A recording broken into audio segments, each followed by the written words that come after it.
Before we begin, make sure to smash that like button, subscribe to our channel, and click the notification bell for more amazing videos. Man stares at house daily. Teens hide camera. It didn't appear that the homeowners had any qualms with him. At least he never saw them even step outside.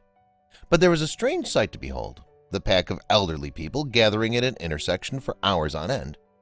But the look the old man had on his face gave him reason for concern.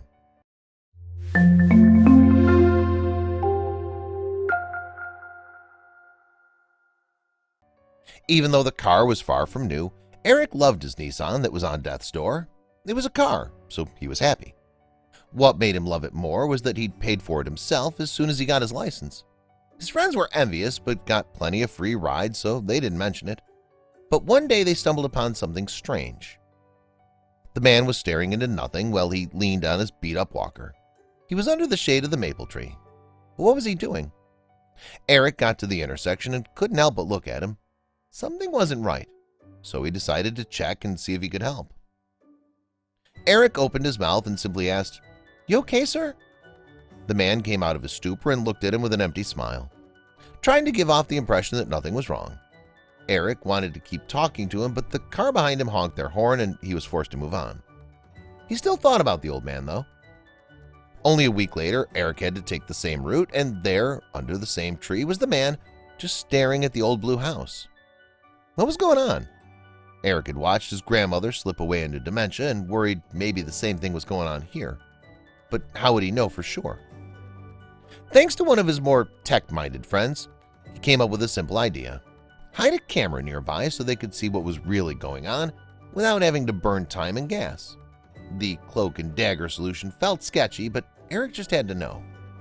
The days rolled by and a pattern emerged. It was nearly every day. The man would slowly hobble from a nearby bus stop, down the street, and stand right on the corner.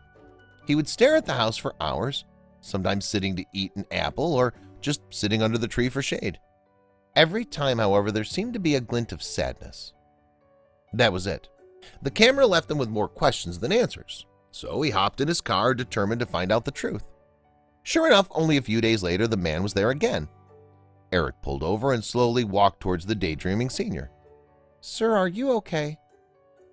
The man slowly looked up at Eric, and a spark of recognition flashed through his eyes. Ah, the young man from the car. Couldn't believe it, he remembered him. The rest of his conversation would be something he would remember for the rest of his life. The old man wasn't senile at all. In fact, he was quite sharp and well-spoken. And the reason he was out there so often? The house in question was the place the man and his wife had lived, but he'd lost her from cancer many years ago. The hospital bills had broken him. But that wasn't all. Even after fighting for her to stay alive, she ended up slipping away and the old man was all alone. He never had the heart to remarry and they never had any kids. Because of the bills, he had also been forced to move away. He came to the spot to be closer to his late wife. Eric had to sit down. He was young and hadn't experienced life the same way, but that didn't mean he couldn't feel a painful stab of sympathy. His grandmother had the entire family to help her, but it seemed this man had no one. Then and there he made a decision. At first the man insisted it wasn't necessary, but after only a few rides, Eric noticed a shift in the man's smile. There was light in there and joy. They would chat about Eric's friends, school, family, and the girls he liked. The old man would chat about his past as well. It was an unexpected friendship, but that's not all. Eventually, the rides didn't go only to the house. They went to parks, lakes, coffee shops, and other spots. Sometimes just the two of them, sometimes with Eric's friends. The people around them tried to make a big deal of it, but he insisted they shouldn't. The old man's smile was worth it every time. Please share this with your friends and family.